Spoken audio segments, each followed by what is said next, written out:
And so the question then becomes, wilt thou be made whole? And the answer is, I'm about to heal somebody in here, but I'm only going to heal one somebody by this pool. I don't want to waste my healing, so I want to know, are you ready to take the step from the way that you were socialized, the way that you were brought up, from the way that you were manipulated and orchestrated by those who were around you? Are you ready now to make the quantum leap to be where I would have you to go? And in order for that to happen, you just can't walk in and walk straight into the mindset that God would have you to have. And so he points out now that there is a relationship between tribulation and the stability of the Christian's walk. And that's why I borrowed James a little bit, because what James is saying is that there is a relationship between tribulation and the stability of a child of God's walk. If I don't have to face any tribulation, then I will not develop as an individual. But in a love relationship where there is tribulation, it oftentimes questions my credulity and my credibility and veracity as it relates to my God. He loves me, and if he loves me, then why do I have to go through anything? Why should I have to face difficulties of life? Because anytime we think about love, we think about being protected. We think about being covered in a manner where we don't have to go through anything. I mean, if you love me, why would you allow me any kind of pain at all? But it seems here as if there's a proper way to handle trials, and there is an improper way to handle trials.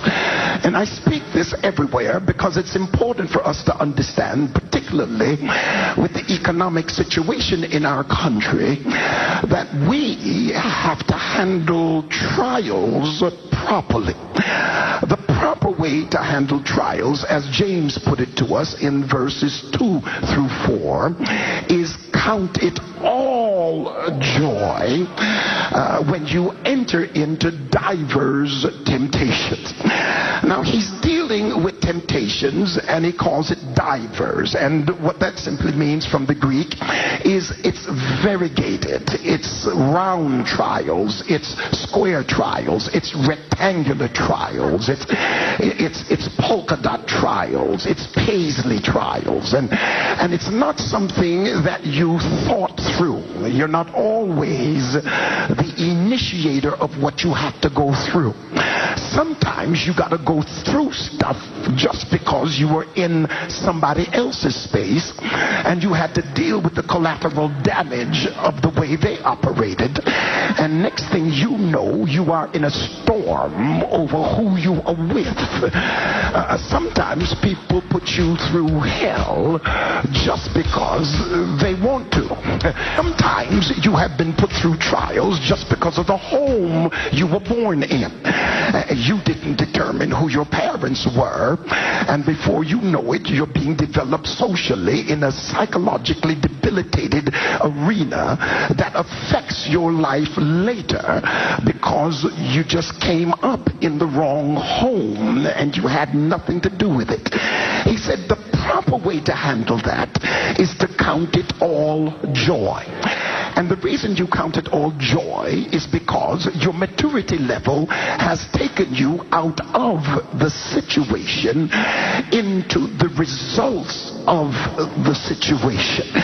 In other words, I'm looking at an horrific situation, but I have projected my spirit out of the situation into a place of revelation as to what this situation is going to make out of me. I'm not going to have the same kind of mechanism that did the choosing that got me into trouble, because I've entered into diverse temptations and I've been whipped enough to know that I don't need to rush into making any decision about anything that's going to be life effective, because of the temptations and the trials I have faced. I've learned to slow down and make sure that I've included God in the process of my decision making. And so he says, count it all joy, because it's building your character. I have allowed it to come into your space so that I can make you strong enough not to be in a hurry about anything, but rather to be cool enough to know that if God is not in it, then I don't want to be a part of it anyway. I wish I knew that years ago, because I wouldn't have stumped my toes and I wouldn't have lost my mind had I understood that the trials around me are not there to destroy me, but rather to make me better. Oh God, no, hey, you can just take my time, because I'm not going to be too long. It's critical now, because I never saw the association between double-mindedness and trials. I never understood the if any man lack wisdom, let him ask God. He's saying that you cannot not walk with God positively because you're going through some stuff right now. He says now you've got to have enough wisdom to understand that what it is you're going through is being orchestrated, manipulated, and controlled by God. It is God forming you in the middle of something you regard as negative. And sometimes God has to push you to the very edge of your mind in order for you to change your mind.